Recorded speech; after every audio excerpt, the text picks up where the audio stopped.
வணக்கம். இன்னைக்கு நம்ம வீடியோ பதிவுல எத பத்தி பார்க்க போறோம் அப்படின்னு பார்த்தீங்கன்னா, காளி வசிய மை எளிமையான முறையில தயாரிக்கக்கூடிய ஒரு முறைய பத்தி தான் பார்க்க போறோம்.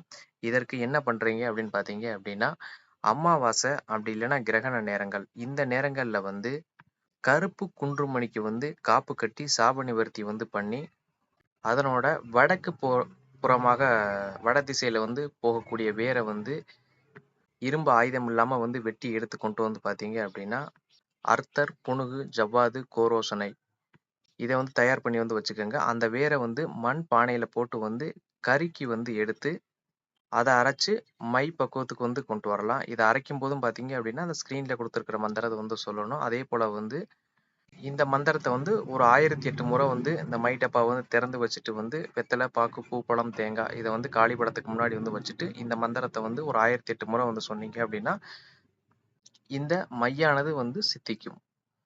நன்றி, வணக்கம்.